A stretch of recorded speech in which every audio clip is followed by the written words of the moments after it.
చంద్రబాబు నాయుడు గారి ప్రభుత్వం పైన ప్రజల్లో తీవ్రమైన వ్యతిరేకత ఉంది. పథకాలు అమలు చేయట్లేదని చెప్పి పబ్లిసిటీ చేస్తున్నారు తప్పితే పూర్తి స్థాయిలో ప్రజలకు మంచి చేయాలనే ఆలోచన వీళ్ళకి కనపట్లేదు అని చెప్పి ఆలోచన అయితే బలంగా ఉంది.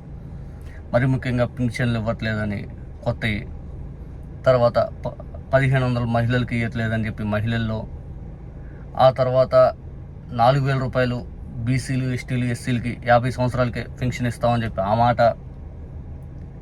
నిరుద్యోగుల్లో 3000 రూపాయలు డబ్బులు ఇవ్వట్లేదని అదొకటి.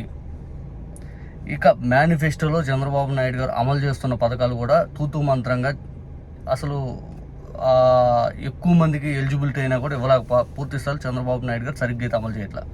ఉదాహరణకు గ్యాసే తీసుకోండి, అది ఎంతవరకు అమలు అవుతుందో కూడా జనాలు పెద్ద క్లారిటీ లేదు. ఇక చంద్రబాబు నాయుడు గారి ప్రభుత్వం కార్యకర్తల్లో కూడా విశ్వాసం కోల్పోతుంది, సొంత తెలుగుదేశం పార్టీ కార్యకర్తలు కూడా అని చెప్పి ఈరోజు టీవీ5లో సాంబశివరావు డిబేట్ పెట్టాడు.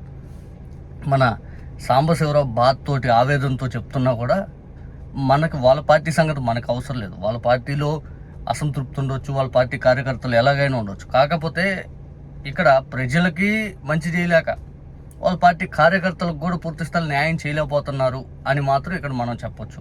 ఎందుకంటే మామూలుగా చంద్రబాబు నాయుడు గారు ఎప్పుడూ స్టేట్మెంట్ ఇస్తూ ఉంటారు, మన పార్టీ కార్యకర్తలు అసంతృప్తి అయితే పక్క పార్టీకి ఓటు మాత్రం వేయరు తప్పితే కాదు పని చేయరు, ఎలక్షన్స్ అప్పుడు మాకెందుకు లేని సైలెంట్గా ఉంటారు, ఇంకప్పుడు ఓడిపోతూ ఉంటాము అని చెప్పి చంద్రబాబు నాయుడు గారు రెగ్యులర్గా చెప్తూ ఉంటారు. ఇక నారా లోకేష్ గారు అయితే నా మీద 12 కేసులు ఉన్నాయి, 12 కేసులు దాటి వచ్చిన వాళ్ళకి నేను ఏదైనా చేస్తాను తప్పితే నేను మామూలుగా అయితే ఎవరికి ఏది చేయను, అప్పుడే నేను మీకు గొప్పతనం ఏంటి చేసుకెళ్తాను, మిమ్మల్ని ఏరుకొని మరి పెద్ద పదవుల్లో కూర్చోబెడతా అన్నారు. మరి ఎంతవరకు పదవులు వచ్చినాయేమో తెలియదు, కానీ ఇంత కార్యకర్తల గురించి అసంతృప్తి గురించి ఈ లెవెల్లో చెప్తున్నా కూడా సాంబశివరావు డిబేట్లో చంద్రబాబు నాయుడు గారికి ఇచ్చిన ఎలివేషన్ చూస్తే మాత్రం నిజంగా ఎంత ఆశ్చర్యం కలుగుద్ది. ఎందుకంటే వీళ్ళకి ఎలివేషన్ అనేది సాంబశివరావు చాలా రోజులు అయింది, ఈ మధ్యకాలంలో ఇవ్వాల. అప్పుడెప్పుడు లోకేష్ గారు వెళ్ళారు కాబట్టి కప్పు కొట్టాడు, కప్ ఇండియా టీం కొట్టింది, ఆ తర్వాత చాలా ఎలివేషన్లో సాంబశివరావు తర్వాతే కానీ ఎవరైనా ఇచ్చారు. కానీ ఈ ఎలివేషన్ మాత్రం సరికొత్తగా ఉంది. ఒక్కసారి సాంబశివరావు లేటెస్ట్ ఎలివేషన్ మాత్రం వినండి మీరు. ఇలాంటి గొప్ప గొప్ప నాయకులు సృష్టించిన చంద్రబాబు నాయుడు గారు కన్సల్టెన్సీని పెట్టుకుని ఏం చేద్దాం అనుకుంటున్నారు? ఏ కంప్యూటర్ ఏం చెప్తుంది మీకు? మీకన్నా మేధస్సు కంప్యూటర్ ఉంటుందా? ఉండదు కదా. మీరు కంప్యూటర్ ఆన్ చేయాలి తప్ప కంప్యూటర్ ఆన్ చేసి మీరు నేర్చుకునేది ఏముంటుంది చెప్పండి? చంద్రబాబు నాయుడు గారు అరెస్ట్ అయినప్పుడు మీరు అన్నం తిన్నారో లేదో సార్, వందల మంది వేల మంది కార్యకర్తలు ఆ రోజు అన్నం వండుకోలేదు. మీరు అక్కడ దోమలు కుడుతున్నాయి, చాలా ఇబ్బందిగా ఉంది, ఏసీ లేదు అని కోర్టులో కేసు వేసినప్పుడు కొన్ని లక్షల మంది ఆ రోజు ఏసీలు బంద్ చేసుకున్నారు సార్. చంద్రబాబు నాయుడు గారికి లేని ఏసీ మాకెందుకు అన్నారు సార్? మీరు ఒక్కసారి జైలు నుంచి బయటకు వచ్చి హైదరాబాద్ వస్తారని తెలిస్తే యావత్ హైదరాబాద్ అలా మొత్తం టీవీలు చూసుకుంటూ అర్ధరాత్రి రోడ్డు మీద నిలబడిపోయింది సార్.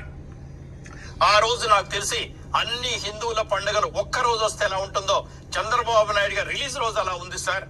చంద్రబాబు నాయుడు గారికి ఒక్కసారి ఓటేసి చచ్చిపోతే బాగుండు అని చాలా మంది అనుకున్నారు సార్. చావును పోస్ట్పోన్ చేద్దాం అనుకున్నారు సార్, దేవుడు ప్రత్యక్షమైతే. అలాంటి గొప్ప పార్టీ సార్, అలాంటి పార్టీ సార్ ఇది. మిమ్మల్ని చూస్తే చాలు సార్, సంవత్సరానికి ఒకసారి చూస్తే చాలు సార్. మిమ్మల్ని దయచేసి ఆలోచించండి సార్.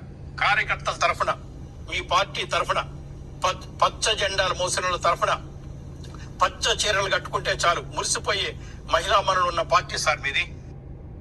అంత బాధతోటి, అంత ఆవేదనతోటి, అంత ఏడుస్తూ సాంబశివరావు చెప్తున్నాడంటే చంద్రబాబు నాయుడు గారు నిజంగా జనాలకి మంచి చేయలేకపోతుండ్రి, ఇంకో పక్క మీ కార్యకర్తలకు మంచి చేయలేకపోతుండ్రి, ఇంకో పక్క ఉద్యోగులకు మంచి చేయలేకపోతుండ్రి. ఇంకేం చేస్తున్నారు చంద్రబాబు నాయుడు గారు? ఎంత తప్పు చేశారు? దాదాపు 3,50,000 కోట్ల పైగా అప్పు. ఈరోజు కూడా అప్పు తీసుకొచ్చినట్టున్నారు బహుశా.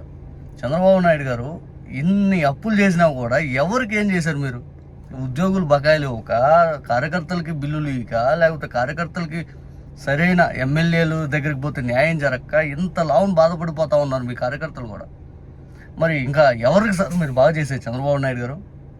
సాంబశివరావు పాపం అల్లాడిపోతున్నారు, మొత్తం మునిగా కోలికలు దెబ్బ కొట్టారా చంద్రబాబు నాయుడు గారు? ఇంతమంది బాబు గారు అరెస్ట్ అయితే, ఇంతమంది ఆవేదనతో పోతే, ఆవేదనతో అందరూ బాధపడిపోతే ఎందుకు చంద్రబాబు నాయుడు గారికి మేము ఇంకా కనపట్లేదని ఆవేదన కనపడుతుందని చెప్పి సాంబశివరావు ఈ రావును బాధపడుతూ ఉన్నాడు.